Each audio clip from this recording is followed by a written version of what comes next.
तो last podcast में हमने डॉक्टर ज्योति से बात की कि मेडिकल सिस्टम में इतना एडवांसमेंट होने के बाद में भी लोग इतने परेशान क्यों हैं। तो डॉक्टर ज्योति ने हमें बताया कि इन परेशानियों को कम करने का एक बहुत अच्छा इलाज है, जो है एक बहुत अच्छा सेकंड ओपिनियन। तो आज हम डॉक्टर ज्योति से जानेंगे कि सेकंड ओपिनियन कब कब लेना चाहिए, वो कौन सी सिचुएशन है, वो कौन से रेड फ्लैग्स है जहाँ पे इसकी सबसे ज़्यादा ज़रूरत होती है। तो डॉक्टर ज्योति, आप बताइए हमें। बहुत-बहुत धन्यवाद आपका। तो आज जैसा कि आपका पहला सवाल कि सेकंड ओपिनियन हमें कब लेनी चाहिए? कि जभी भी कोई भी मेडिकल हेल्थ इश्यू होता है, जब भी कोई प्रॉब्लम होती है, तो हमारे घर में ही अवेलेबल जो भी ट्रीटमेंट होता है, हमारे दादी के नुस्खे जो होते हैं, तो 60-70% केसेज़ में तो हम वैसे ही ठीक हो जाते हैं। पर कई बार जब 1 या 2 दिन बाद जब हमें फ़ायदा नहीं मिल रहा होता है, तो हमें इमीडिएटली एटलीस्ट डॉक्टर को कंसल्ट करना बहुत ज़्यादा ज़रूरी है। जो डॉक्टर के साथ हमारा प्राइमरी कंसल्टेशन है, वो बहुत ज़्यादा मैटर करता है। एटलीस्ट उससे हमें हमारी प्रॉब्लम की डेप्थ और ग्रेविटी समझ में आ जाती है कि हमारे प्रॉब्लम जो है हमें कितना ज़्यादा परेशान कर सकती है। तो कभी भी हम डॉक्टर से होने वाले प्राइमरी कंसल्टेशन को किसी भी तरह से अपन अवॉइड ना करें। ये कि भई हो जाएगा ना, ठीक हो जाएगा, ये तो ऐसे ही 5 दिन चलता है। ये जो टाइम पीरियड होता है 5 दिन, कई बार अपने लिए बहुत बड़ी परेशानी का कारण भी बन जाता है। और समस्या इतनी ज़्यादा हो जाती है कि ये जो क्रूशियल टाइम पीरियड निकलने के बाद में हमारा इलाज भी थोड़ा-सा मुश्किल हो जाता है और इलाज के बाद मिलने वाला फ़ायदा जो है वो भी थोड़ा मुश्किल हो जाता है। तो हमारे कोई बीमारी हुई, हमें कोई दिक्कत हुई, तो जैसा मैंने बताया कि ठीक तो अपन हो ही जाते हैं, पर फिर भी कुछ 20-30% केसेज़ में दिक्कत थोड़ी-सी ज़्यादा होती है। तो ये जो ज़्यादा दिक्कत है इसको मेडिकल सिस्टम में हम 3-4 तरीके से समझाने की कोशिश करते हैं। तो जैसे पहले एक होती है इमरजेंसी सिचुएशन कि हमें कोई प्रॉब्लम हुई जिसमें हमें इमीडिएटली हॉस्पिटल जाना ही जाना है, इमीडिएटली ट्रीटमेंट लेना ही लेना है। इस इमीडिएट ट्रीटमेंट की एडवाइस होने पे हमें एटलीस्ट डॉक्टर से ये पूछना चाहिए कि सर क्या हमारे पास इतना समय है कि हम सेकंड ओपिनियन ले सकते हैं? यदि इमरजेंसी केस में हमारे डॉक्टर इतने कॉन्फिडेंट हैं कि नहीं, आपके पास समय है और आप सेकंड ओपिनियन ले सकते हैं, तो आपको हमेशा सेकंड ओपिनियन लेनी चाहिए। पर यदि आपके डॉक्टर एडवाइस करते हैं कि इन इमरजेंसी सिचुएशन हमारे पास इतना टाइम नहीं है कि हम आपसे आने वाली सेकंड ओपिनियन के लिए वेट करें, तो जो भी हमें डॉक्टर एडवाइस कर रहे हैं, उस पे विश्वास रखते हुए हमें उनकी एडवाइस के साथ में प्रोसीड करना चाहिए।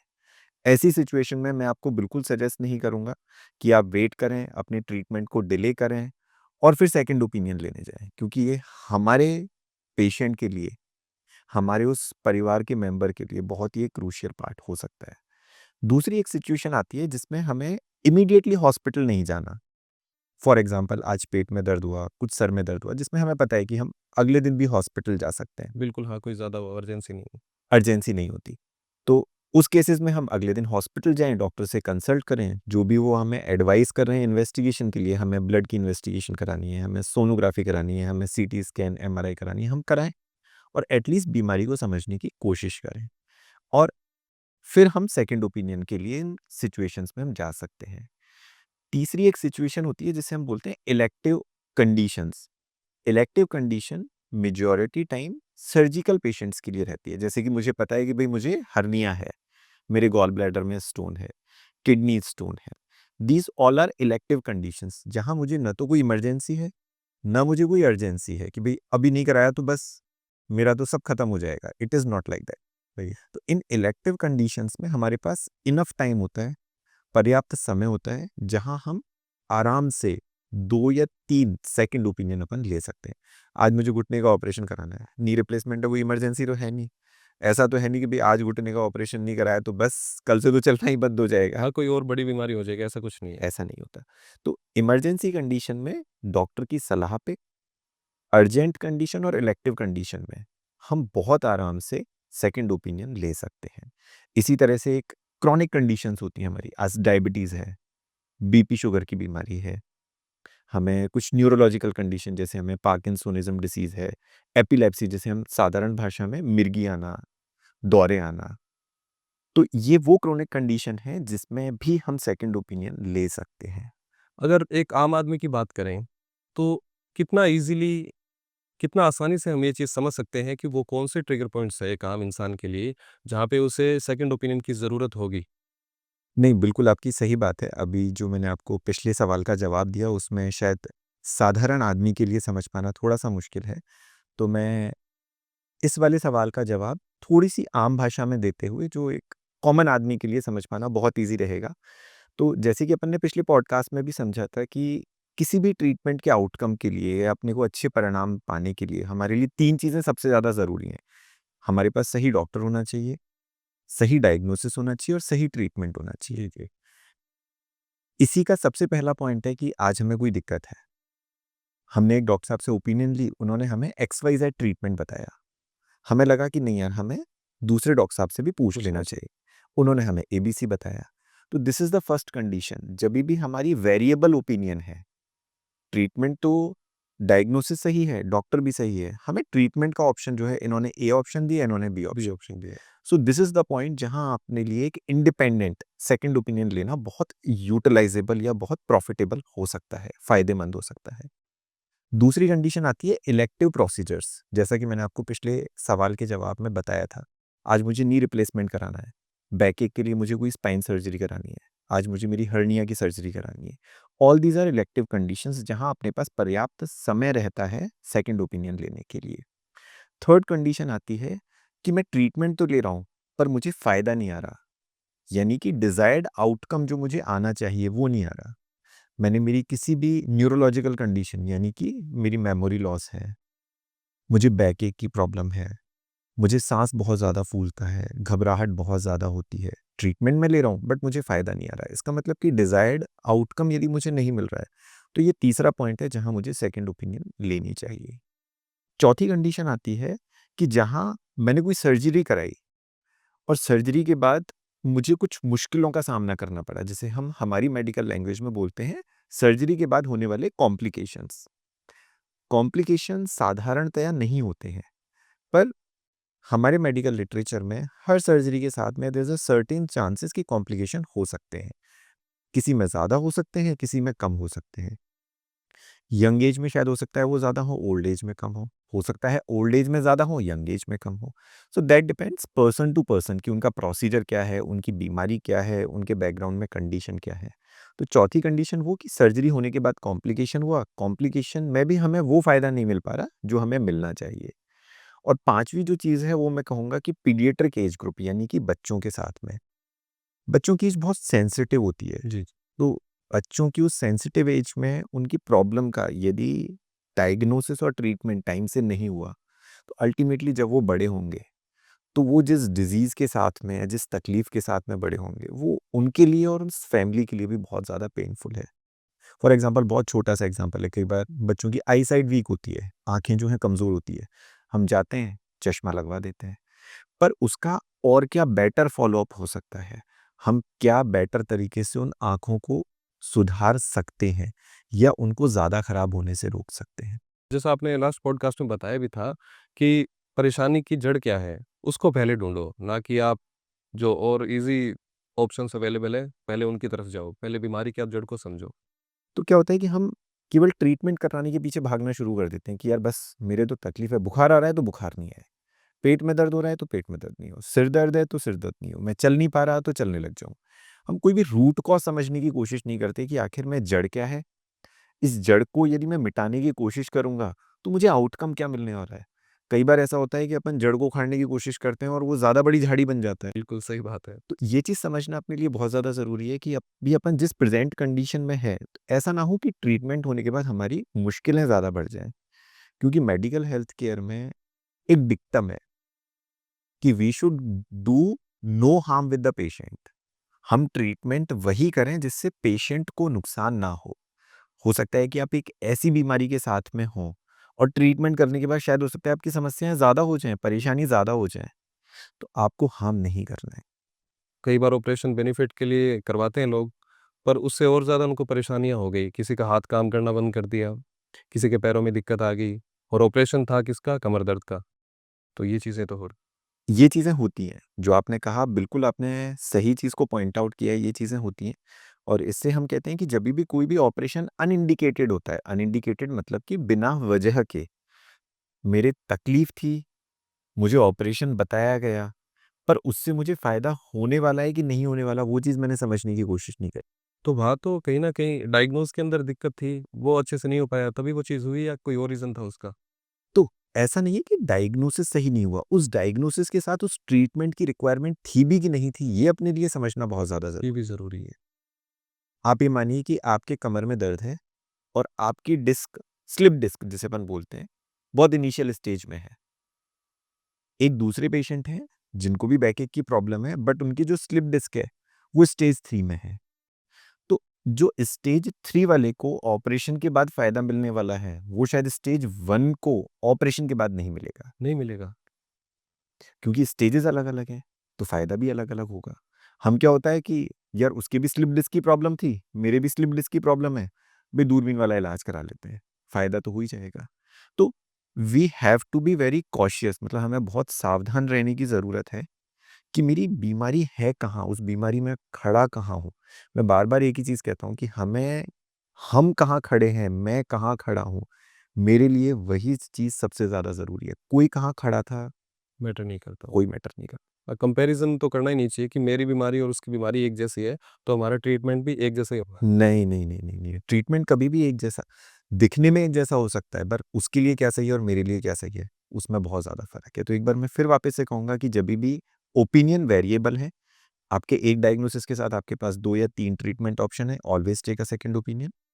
जभी भी आपको किसी भी इलेक्टिव प्रोसीजर के लिए जाना है, जो मेजर सर्जरी है, आपका नी रिप्लेसमेंट हो सकता है, आपकी स्पाइन सर्जरी हो सकती है, आपका कोई ऑर्गन ट्रांसप्लांट हो सकता है, आपकी कोई लैप्रोस्कोपिक रोबोटिक सर्जरी हो सकती है।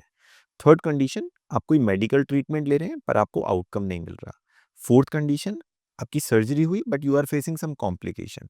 And fifth and very important, paediatric age group, यानी बच्चों के लिए we should always consider second opinion. आपने जैसे अभी बीमारियों के बारे में बताया और सिचुएशंस के बारे में बताया कि वो कौन-सी ऐसी स्थितियाँ हैं, परिस्थितियाँ हैं, जहाँ पे सेकंड ओपिनियन बहुत ज़्यादा मैटर करता है।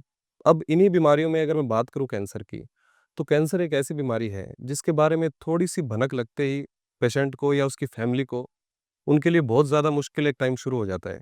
उन्हें समझ नहीं आता कि अब किस तरफ जाया जाए, कौन-सा ट्रीटमेंट लिया जाए, वो बहुत ज़्यादा कन्फ्यूज़ होते हैं। कोई कहता है कि इसके अंदर कीमोथेरेपी आपको तो लेनी पड़ेगी, उसके बारे में लोग बताते हैं हाँ, आप ऐसे कीमोथेरेपी कराओ। कोई सर्जरी की बात करता है और कुछ लोगों के मन में ये मिथ भी रहता है कि ऑपरेशन करवाने से कैंसर और ज़्यादा बिगड़ सकता है। तो ये वो सिचुएशन है जहाँ पे एक आम आदमी बिल्कुल समझ नहीं पाता कि उसे किस रास्ते की तरफ जाना चाहिए, कौन-सा इलाज लेना चाहिए। तो इस जगह पे सेकंड ओपिनियन कितना ज़रूरी है, उसके बारे में आप बताइए? तो कैंसर, जैसा कि आपने कहा, कि सच में एक ऐसा वर्ड है कि जिसके सुनते से ही हर आदमी परेशान हो जाता है। मन के अंदर एक घबराहट और बेचैनी हो जाती है कि मतलब मैं ही क्यों? पर अनलकीली अभी जो नंबर ऑफ पेशेंट्स जो कैंसर के जिस तरह से बढ़ रहे हैं, हमारे लिए एक बहुत ही सिचुएशन ऐसी नहीं है जिसे हम कहें कि जो हमारे लिए, हम सबके लिए अच्छी है। But we have to accept the fact, हमें उस सिचुएशन को फेस करना ही पड़ेगा। तो कैंसर जैसी सिचुएशन में तो सेकंड ओपिनियन लेनी ही लेनी चाहिए। मतलब मैं ये कहूँगा कि यदि कैंसर आपके दिमाग में आ रहा है, तो आपके दिमाग में कोई डाउट होना ही नहीं चाहिए कि मुझे सेकंड ओपिनियन नहीं लेनी है। मैं कहूँगा आप सेकंड ओपिनियन लो, थर्ड ओपिनियन लो, फोर्थ ओपिनियन, बिल्कुल, जितने ज़्यादा ओपिनियन लो उतना बढ़िया। उतना ज़्यादा बेटर है। इन सब के बीच में एक इंडिपेंडेंट ओपिनियन भी बहुत ज़्यादा ज़रूरी है। तो कैंसर की जैसे अपन बात करें, तो कैंसर की बीमारी पता कैसे चलती है? हमें कोई दिक्कत होती है, हम डॉक्टर के पास जाते हैं, हमारी कुछ जाँचें होती हैं, उन जाँचों के हिसाब से हमारा कुछ संभावना जताई जाती है कि शायद हो सकता है कि कैंसर की संभावना हो।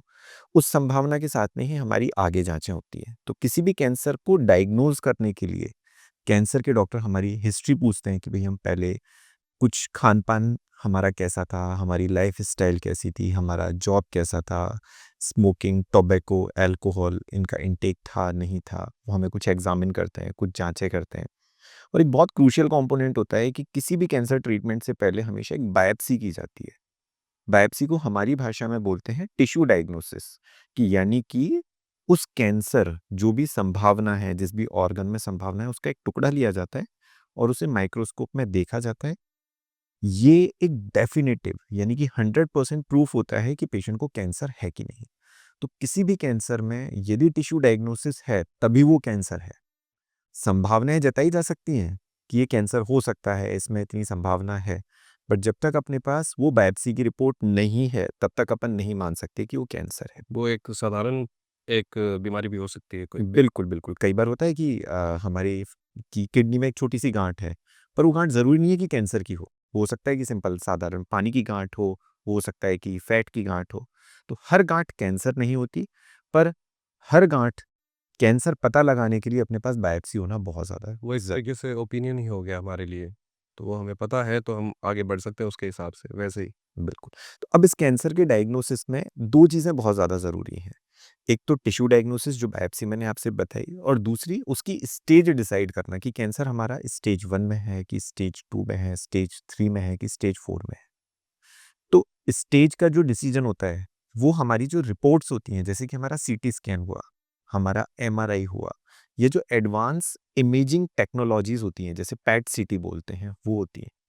ये कंपोनेंट और जो हमारी बायोप्सी की रिपोर्ट है, ये दोनों मिलके उस कैंसर की स्टेज को डिसाइड करती है। ये कैंसर की स्टेज डिसाइड होने के बाद ही हमारा आगे का ट्रीटमेंट जो है वो तय होता है। तो ये एक बहुत क्रूशियल पॉइंट है कि जब हमें ये बता दिया गया है कि हमें कैंसर है, अब इस पॉइंट पे हमें 2 चीज़ों का रिव्यू लेना बहुत ज़्यादा ज़रूरी है। एक तो पहला जो हमारी रेडियोलॉजी यानी कि इमेजिंग, जैसे कि सीटी स्कैन, एमआरआई जो है उसको हम रिव्यू कराएँ, ताकि हम ये समझ सकें कि उसमें जो रिपोर्ट में फाइंडिंग मेंशन की गई हैं, वो सही है कि नहीं। क्योंकि कई बार ऐसा होता है कि फाइंडिंग्स के ऑब्जर्वेशन में चेंज होने की वजह से कैंसर की स्टेज भी जो है वो चेंज हो जाती अच्छा, ऐसा भी हो सकता है। है? बिल्कुल, एक छोटी-सी फाइंडिंग के ऑब्जर्वेशन में इतना चेंज आ जाता है कि कैंसर हो सकता है कि स्टेज 1 से स्टेज 2 में चला जाए, या हो सकता है स्टेज 3 से स्टेज 2 में चला जाए। और दूसरा जो सबसे क्रूशियल कंपोनेंट है बायोप्सी रिपोर्ट।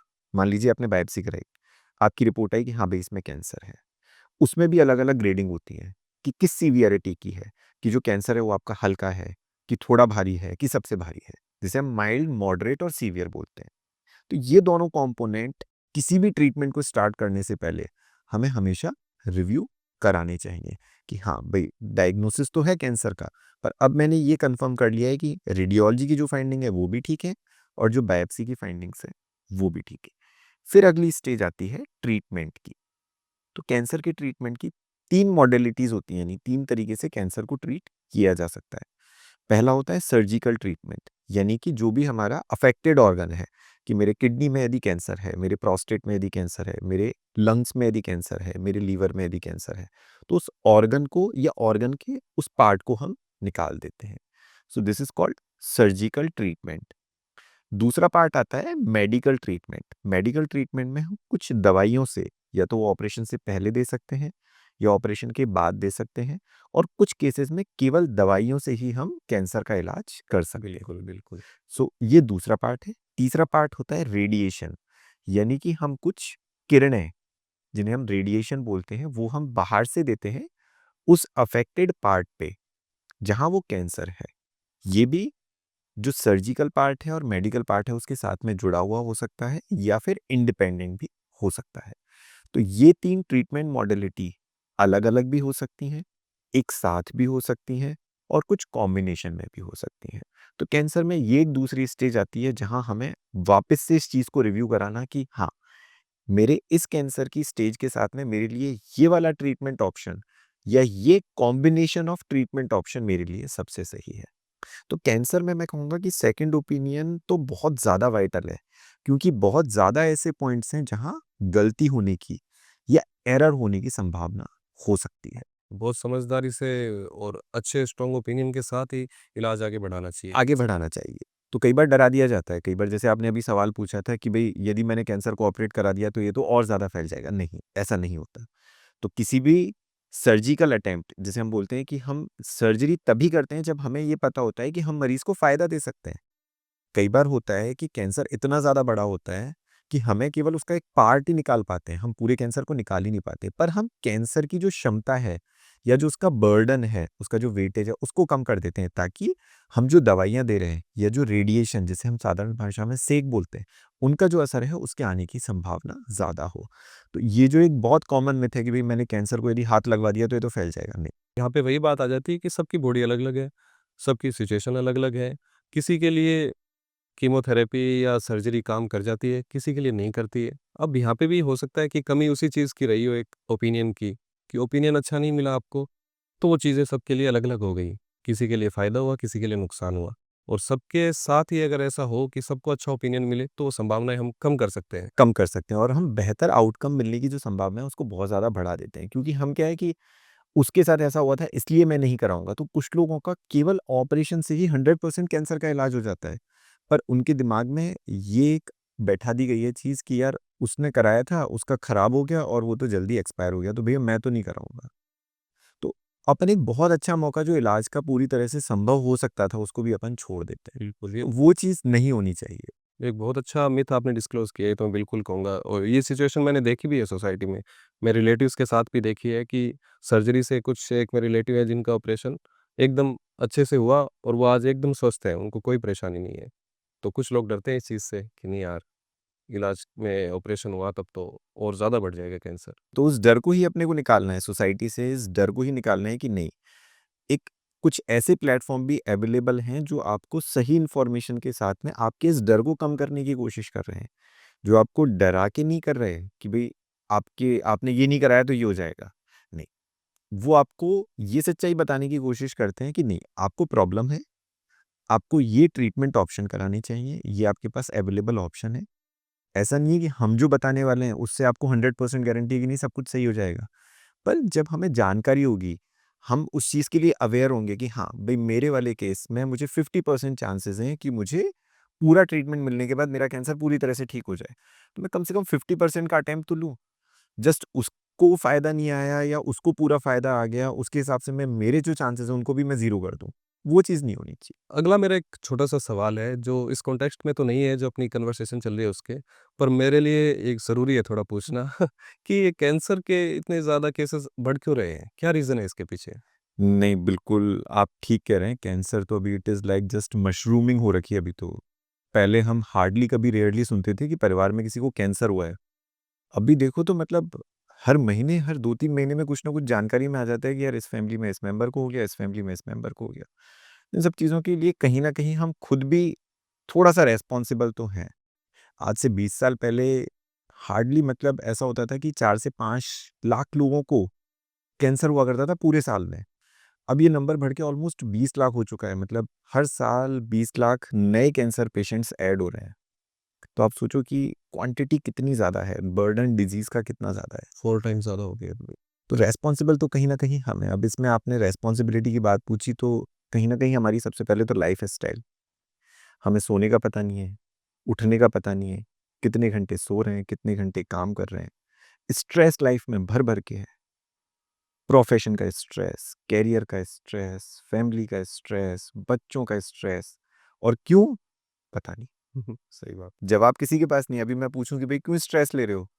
बस है पर पता नहीं है कि क्यों ले रहे हैं। भई बच्चों का क्यों स्ट्रेस है? पता नहीं क्यों ले रहे हैं।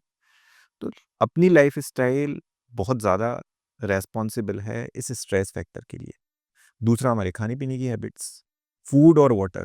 हमारी बॉडी 2 ही चीज़ों से बनी हुई है, जो हम खाते हैं और जो हम ब्रीथ करते हैं।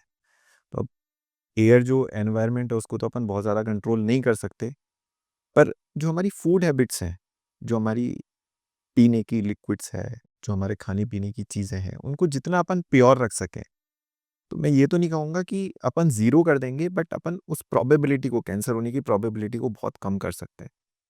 तो बजाय ये कि हम बस भाग रहे हैं, भाग रहे हैं, भाग रहे हैं, तो कहीं न कहीं अपन रुकेंगे, तो शायद हम अपने साथ और अपनी फैमिली के साथ बहुत अच्छा करेंगे। तो लाइफ़स्टाइल अपन थोड़ी बेटर करें, अपनी फूड हैबिट्स बेटर करें और जितना हो सकता है उतना अपने आप को शांत रखने की कोशिश करें। तो शायद चीज़ें बेहतर होंगी। तो स्ट्रेस का भी एक बहुत बड़ा रोल है कैंसर में। यस। बिल्कुल, स्ट्रेस की वजह से हमारी बॉडी का जो हार्मोनल बैलेंस है, वो पूरी तरह से डिस्टर्ब हो जाता है और ये हार्मोन्स ही हैं जो हमारी सेल एक्टिविटी को कहीं न कहीं मैनेज करते हैं। तो यदि हम बहुत ज़्यादा स्ट्रेस्ड हैं, तो हमारी जो सेल कंट्रोल एक्टिविटी है, वो कहीं न कहीं अनरेगुलेटेड हो जाती है, बिल अनसुपरवाइज़्ड हो जाती है। हुँ। हमारी बॉडी में सेल्स बन रहे हैं, वो डेड भी हो रहे हैं, बट यदि उसके ऊपर का जो सुपरविज़न है, वो यदि प्रॉपर नहीं हो रहा, तो वही जो एब्नॉर्मल सेल्स बन रही थी, वही कैंसर का रूप धारण कर देते हैं। तो हमें तो जो ये सुपरविज़न है, सुपरविज़न कब अच्छा होगा? जब हमारा सुपरवाइज़ करने वाला हमारा ब्रेन हमारा ब्लड, हमारे हार्मोन्स वो प्रॉपर्ली होंगे। वो यदि इम्बैलेंस हुए तो जो डाउन द लाइन जो सारी गड़बड़ होने वाली है वो होगी। Nobody can't avoid it. मुझे तो अभी तक ऐसा लगता था कि खाना और जो पानी है या जो एनवायरनमेंट है, उसी की वजह से अपने को ये कैंसर का रहता है ये। सब चीज़ें कहीं न कहीं थोड़ी-थोड़ी रिस्पॉन्सिबल है। हमारा थोड़ा-सा खाना खराब है, हमारा थोड़ा-सा लाइफ़स्टाइल खराब है, स्ट्रेस तो भर-भर के है। ये सब चीज़ें कलेक्टिवली कहीं न कहीं रिस्पॉन्सिबल हैं। Smoking, alcohol, tobacco chewing, now it become a status symbol लोगों के लिए कि बिल्कुल। यंगस्टर्स में बहुत ज़्यादा हो। और स्पेशली एक चीज़ मैं पॉइंट डाउन करना चाहूँगा आपको कि पहले कैंसर के जो इंसिडेंसेस होते थे, कैंसर हमें देखने को मिलता था कि यार कोई 50 साल में, 60 साल में, 70 साल में यार वो हैं हमारे घर पे और उनके तो कैंसर हो गया। अभी सिचुएशन पूरी तरह से शिफ्ट हो गई है। Young patients are more affected. 20-30 साल के होते हैं, cancer. Breast cancer, common. Lung cancer, common. Cervical cancer, common. Cancer इतना कॉमन हो चुका है कि ऐसे हो गया है कि जैसे किसी को गॉल ब्लैडर में स्टोन हो रहे हो, किडनी में स्टोन हो रहे हो और हर्निया हो रहा हो। तो हम हमारी परेशानियों का किसी और को ज़िम्मेदार ठहराने की बजाय पहले हम अपने आप को थोड़ा-सा बेहतर करने की कोशिश करें, तो शायद धीरे-धीरे जो चीज़ें हैं वो अपने आप बेहतर होती चली जाएँगी। तो अपने टॉपिक पे हम फिर से आते हैं डॉक्टर ज्योति। तो ये जो सेकंड ओपिनियन ना लेने की जो स्थिति है, उस स्थिति में क्या-क्या डैमेजेस हो सकते हैं? उनके बारे में आप थोड़ा बताइए। बिल्कुल, तो सेकंड ओपिनियन ना लेने से हमें नुकसान क्या होता है, इसको मैं 2 कॉन्टेक्स्ट में आपको बताना चाहूँगा। तो पहले अपन अपने ही इंडियन कॉन्टेक्स्ट में देखते हैं कि आज हम कहाँ खड़े हैं।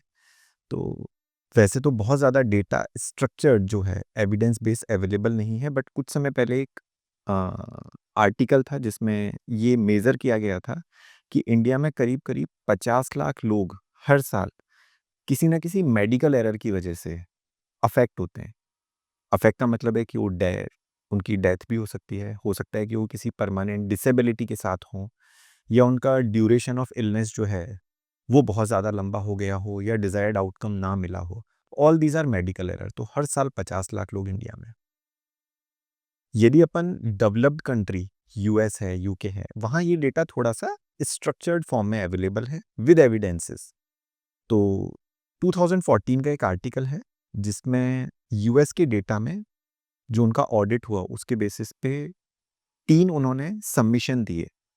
जैसा कि अपन पहले भी डिस्कस कर चुके हैं कि सही डॉक्टर, सही डायग्नोसिस और सही ट्रीटमेंट, जो 3 चीज़ें अपनी थी।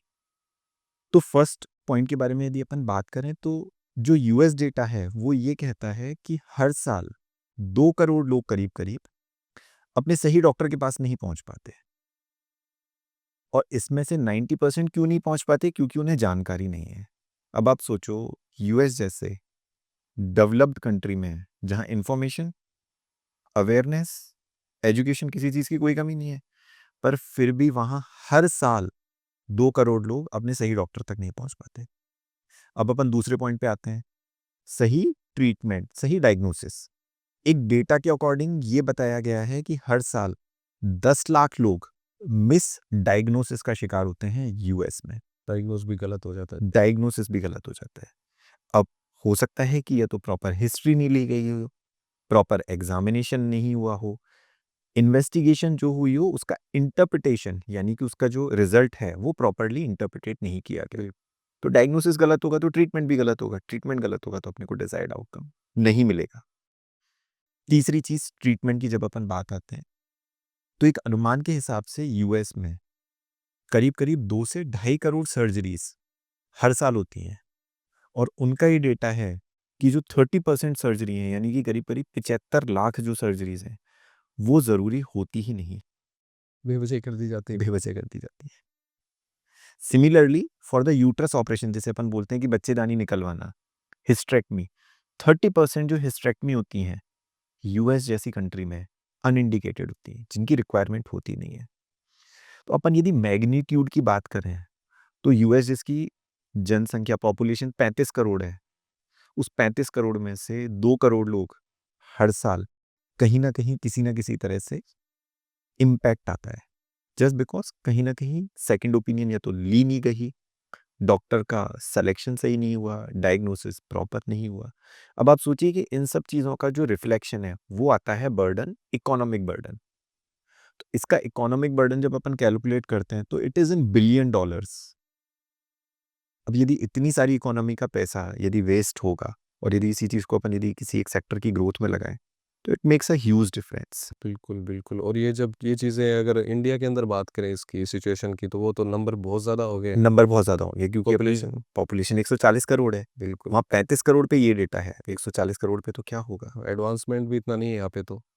वहाँ पे इतना होने के बावजूद ये हाल है, तो फिर वहाँ तो एजेंसीज़ हैं जो प्रॉपर ऑडिट करती हैं, वहाँ इंश्योरेंस एजेंसीज़ हैं, जिनका भी एक ऑडिट सिस्टम लेयर्ड सिस्टम है, मल्टी लेयर्ड सिस्टम है, what the things are going on.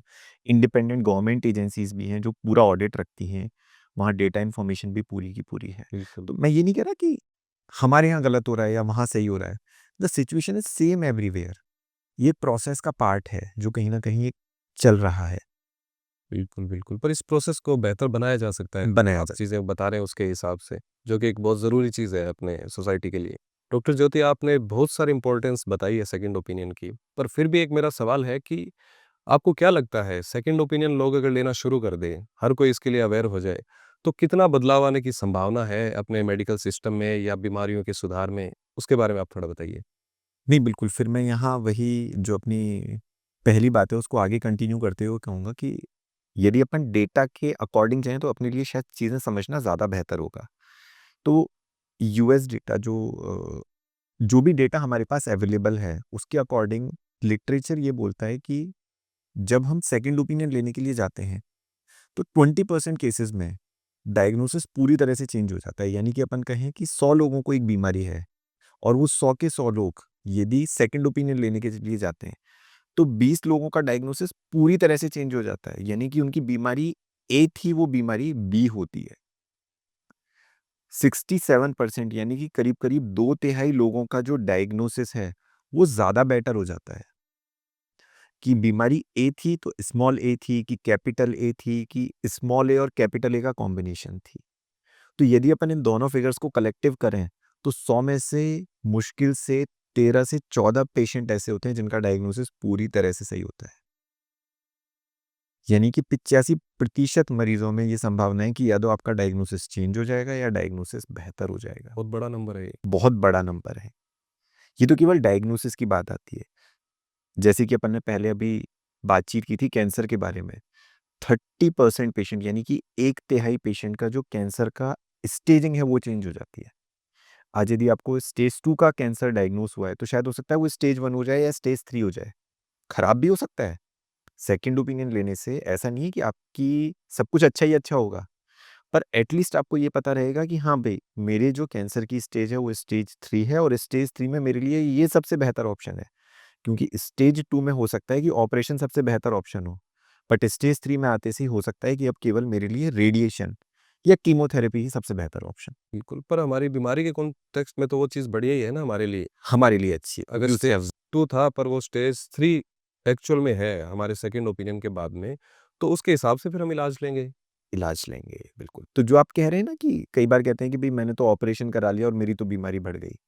वो दिक्कत यहाँ होती है जब अपनी स्टेज प्रॉपर डायग्नोस नहीं हो पाती तो हमें ट्रीटमेंट सही नहीं मिल पाता। ट्रीटमेंट सही नहीं मिल पाता तो हमारा आउटकम जो हम चाहते हैं वो नहीं मिल पाता। तो एक अच्छे सेकंड ओपिनियन की वजह से बदलाव तो बहुत सारे आ सकते बिल्कुल, बहुत ज़्यादा जो हम सोच भी नहीं सकते और वो सबके लिए अच्छा है। मतलब ऐसा नहीं कहूँगा कि किसी एक पर्टिकुलर ग्रुप के लिए अच्छा है, केवल पेशेंट्स के लिए अच्छा है, वो हर किसी के लिए अच्छा है। जब सेकंड ओपिनियन आएगी तो पेशेंट्स के लिए भी अच्छी है, वो डॉक्टर्स के लिए भी अच्छी है, वो हॉस्पिटल के लिए भी अच्छी है, वो सोसाइटी के लिए भी अच्छी है। तो ultimately there will be a alignment कि हाँ, जब सब चीज़ें ठीक हो रही हैं, तो सब आउटकम अच्छा आ रहा है एंड एवरीबॉडी इज़ हैप्पी। जो हमारा एक सिस्टम को लेके कई बार जो हमारी नाराज़गी रहती है कि यार मैंने तो इससे इलाज कराया था, अब वो होम्योपैथी भी हो सकती है, आयुर्वेद भी हो सकती है, एलोपैथी भी हो सकती है, तो उस सिस्टम के लिए जो हमारी नाराज़गी है, वो हमारी कहीं न कहीं कम हो जाएगी। बिल्कुल, बिल्कुल। और ये जो सेकंड ओपिनियन की जो बात है, अगर हम देखें तो जो अदर डेवलप्ड कंट्रीज़ हैं, उनके अंदर ये बहुत अच्छे से एस्टेब्लिश्ड एक कॉन्सेप्ट है सेकंड ओपिनियन का। हाँ, बिल्कुल। इसका रीज़न क्या है? क्यों इतना वो एस्टेब्लिश्ड है वहाँ पे? देखिए क्या है कि हर चीज़ एक प्रोसेस के थ्रू ही जाती है। बच्चा माँ के पेट में होता है तो पहले दिन 20 साल का नहीं हो सकता। उसको वहीं शुरुआत वहीं करनी पड़ती है, 9 महीने माँ के पेट में ही अपने आप को मैच्योर करना होता है, उसके बाद जब वो बाहर आता है, फिर उसकी एक अलग जर्नी होती है, तो हर चीज़ एक प्रोसेस है। अब इसको अपन दूसरे एग्जाम्पल से समझे तो आज से 20 साल पहले बैलगाड़ी होती थी, फिर उसके बाद कुछ मोटर व्हीकल आए छोटे-मोटे, फिर उसके बाद कार आई, फिर उसके बाद स्पीड कार आई। तो जैसे-जैसे एडवांसमेंट होता है, उसके साथ में हमें फैसिलिटी भी मिलती है, बट उसके साथ में कुछ प्रॉब्लम भी एसोसिएटेड रहती हैं। जब वो प्रॉब्लम आती है तो हम कहीं न कहीं उनका सॉल्यूशन ढूँढने की कोशिश करते हैं। तो जब बैलगाड़ी पे कोई आदमी बैठ के जाएगा तो सीट बेल्ट तो लगाएगा नहीं कि भई मेरा एक्सीडेंट हो जाएगा।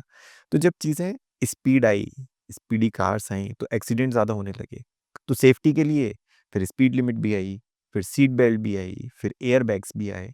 सिमिलरली इन हेल्थ केयर जैसे-जैसे एडवांसमेंट हुआ, लोगों की बीमारियाँ ज़्यादा पता चलने लगी, हम ज़्यादा बेहतर तरीके से इलाज करने लगे।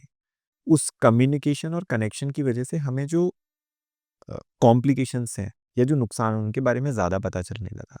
तो इसी सॉल्यूशन की तलाश में हम कहीं न कहीं एक पॉइंट पे आए कि जहाँ हमें सेकंड ओपिनियन से अपन इन सारी संभावनाओं को अपन कम कर सकें।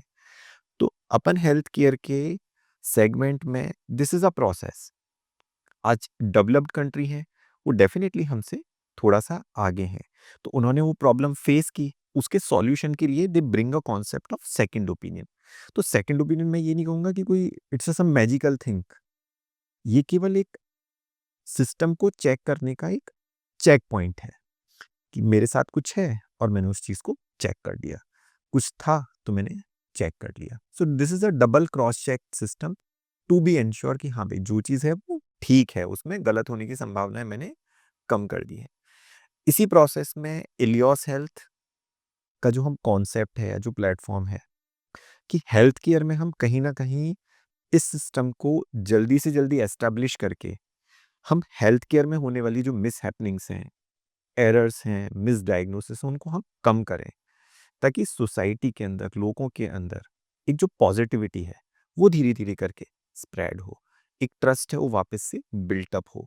लोग इलाज कराने से डरे नहीं, विश्वास करें कि इलाज अच्छा हो सकता है और इलाज से हम सही भी हो सकते हैं। बिल्कुल। तो इसकी अवेयरनेस तो बहुत ज़्यादा ज़रूरी बहुत ज़्यादा ज़रूरी है। जैसे-जैसे लोगों को पता लगेगा कि ये प्रोसेस का एक पार्ट है, बीमारी को ठीक करने की जो प्रोसेस है उसका पार्ट है सेकंड ओपिनियन, तो लोग जितना अवेयर होंगे उतना ही वो उस चीज़ को समझेंगे और वो अपना ओपिनियन बेहतर बनाएँगे धीरे-धीरे। डॉक्टर ज्योति आपने अभी जैसे बात की इलियोस हेल्थ की, तो अपना जो ये इलियोस हेल्थ का प्लेटफ़ॉर्म है, इसके ऊपर किन-किन बीमारियों के डॉक्टर्स हैं जो स्पेशलिस्ट हैं वो अवेलेबल हैं? आप उसके बारे में थोड़ा बताइए। बिल्कुल, तो इलियॉस हेल्थ को हमने एक कंप्लीट प्लेटफ़ॉर्म की तरह बनाया है हमने। उसमें कोई भी ऐसा कंपोनेंट नहीं है जो हमारी तरफ से हमने छोड़ा हो। हमने सही डॉक्टर के साथ सही डायग्नोसिस और सही ट्रीटमेंट ऑप्शन। तो डॉक्टर्स की यदि अपन बात करें तो इलियॉस हेल्थ में जो भी मेडिकल फील्ड में जो भी स्पेशलिटीज़ एग्जिस्ट करती हैं, यानी कि जैसे मैं थोड़ी सिंपल लैंग्वेज में आपको बताऊंगा कि हार्ट के डॉक्टर हैं तो कार्डियोलॉजिस्ट हैं, हार्ट के सर्जन हैं तो कार्डियक सर्जन हैं, ब्रेन के फिजिशियन हैं यानी कि जो दवाइयों से इलाज करने वाले हैं, न्यूरोलॉजिस्ट हैं, ब्रेन के ऑपरेशन करने वाले न्यूरो सर्जन हैं, पेट के गैस्ट्रोएंटरोलॉजिस्ट हैं, सर्जन गैस्ट्रो सर्जन है।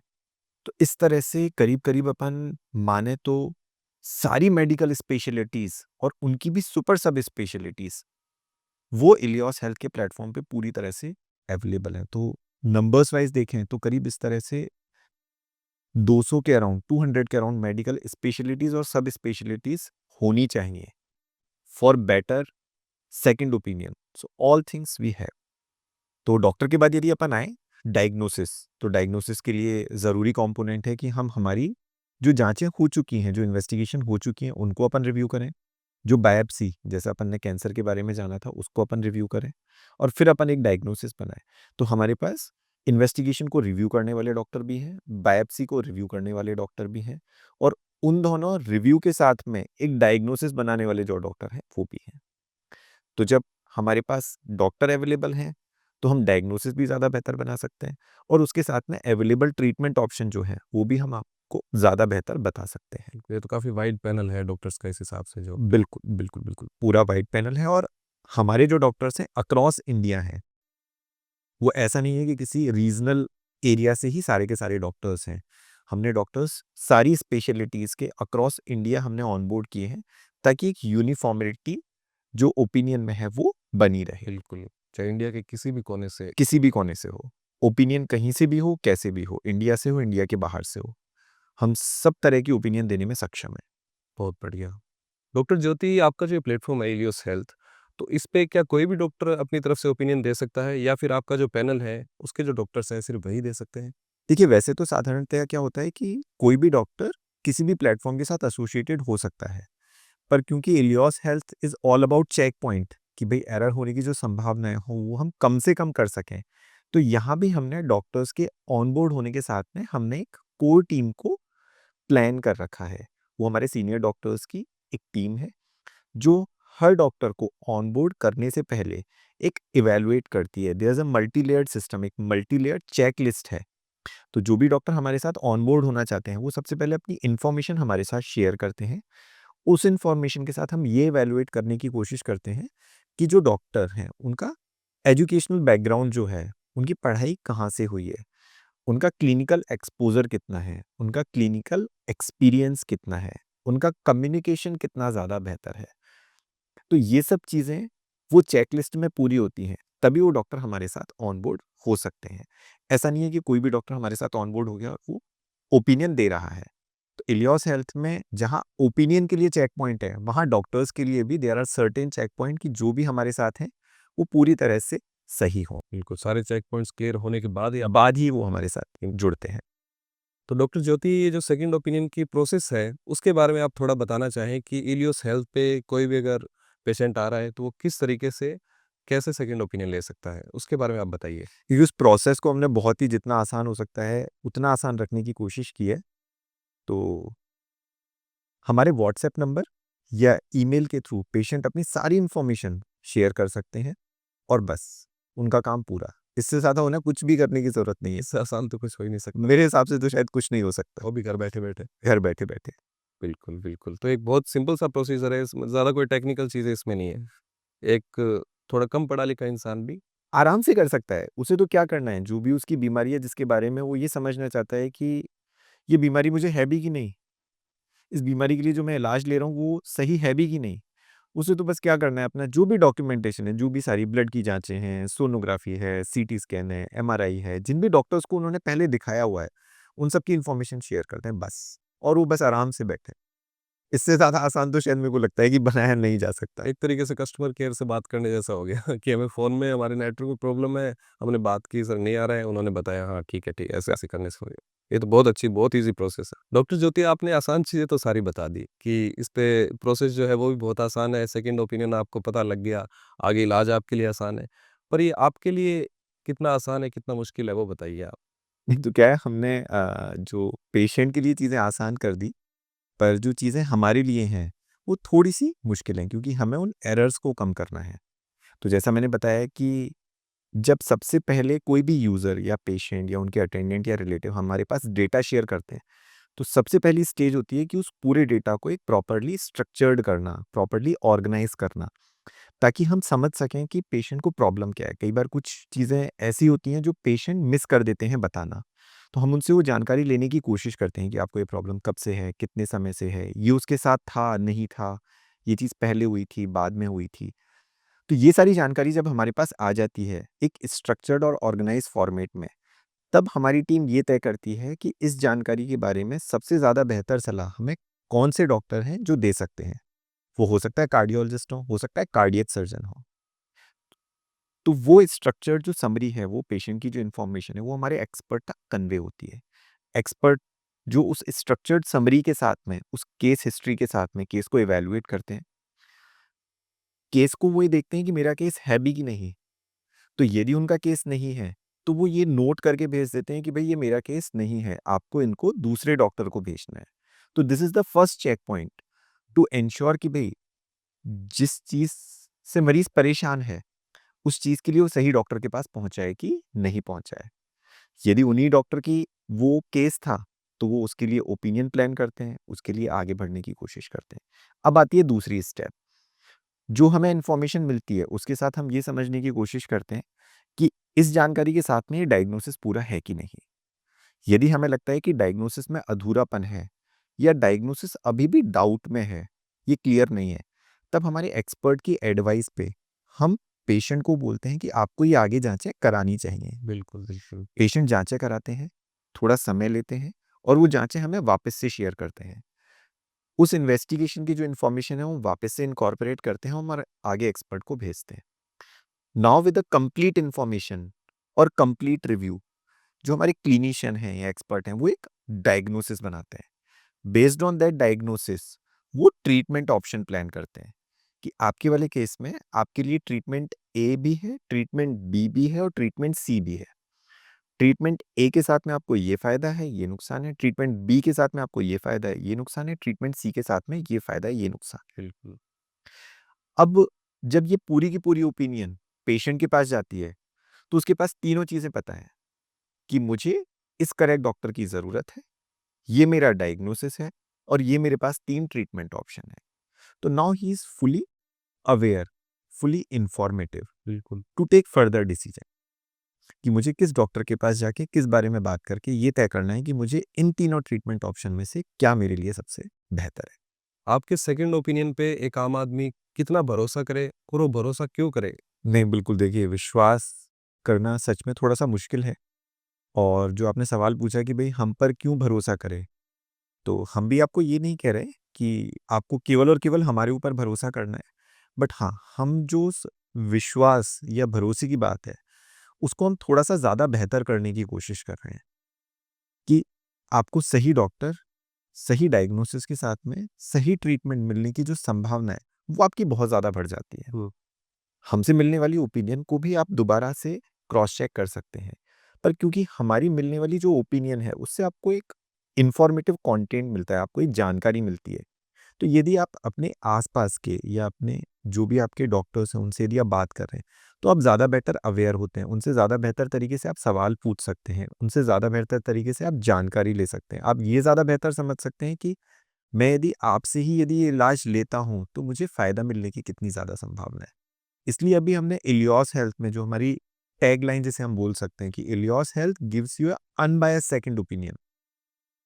हम बायस्ड नहीं हैं। आज मैं एक छोटे से एग्जांपल से बताना चाहूँगा इस चीज़ ज़रूर। को आपको, तो शायद आपके लिए भी समझना ज़्यादा बेहतर रहेगा।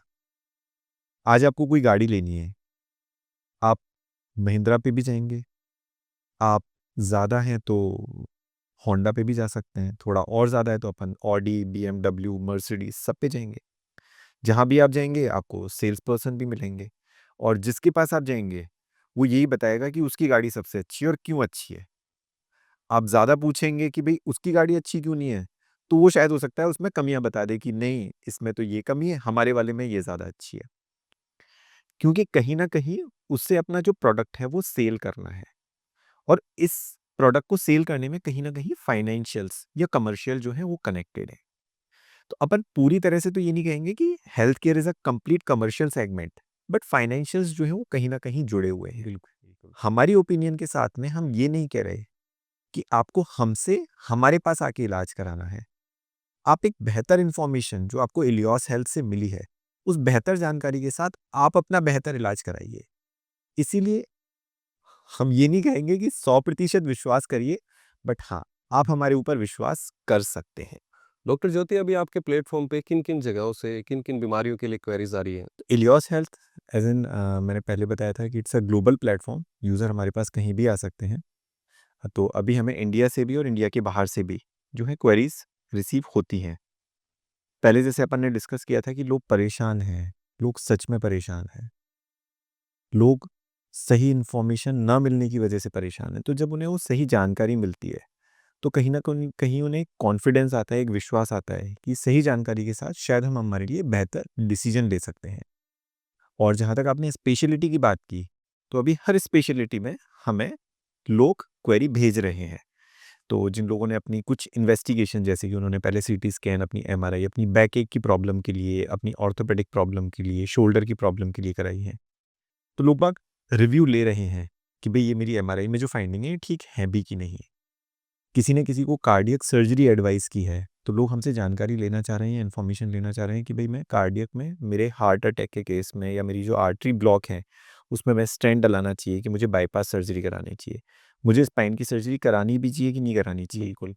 कैंसर के पेशेंट स्पेशली उनका जो ट्रस्ट है, वो ये समझने की कोशिश कर रहे हैं कि मेरे लिए सर्जरी सही ऑप्शन है कि नहीं? यदि मेरे लिए सर्जरी ऑप्शन नहीं है, तो मुझे केवल कीमोथेरेपी करानी चाहिए कि केवल रेडियोथेरेपी करानी चाहिए, या मुझे कीमोथेरेपी प्लस रेडियोथेरेपी करानी चाहिए। तो हर स्पेशलिटी के पेशेंट्स जो हैं उनकी क्वेरी हमें मिल रही है, और पैन इंडिया, पैन ग्लोबल। तो आज की इस पॉडकास्ट में हमने सेकंड ओपिनियन के बारे में और भी ज़्यादा गहराई से डॉक्टर ज्योति से समझा और जाना। अगली पॉडकास्ट में हम बात करेंगे कि इलियोस हेल्थ के साथ लोगों के अनुभव जो हैं वो किस तरीके के रहे और इसकी शुरुआत कैसे हुई, उनके बारे में और डिटेल से हम डॉक्टर ज्योति से समझेंगे। आपने आज की पॉडकास्ट में हमें इतना कुछ बताया, उसके लिए बहुत बहुत धन्यवाद। धन्यवाद।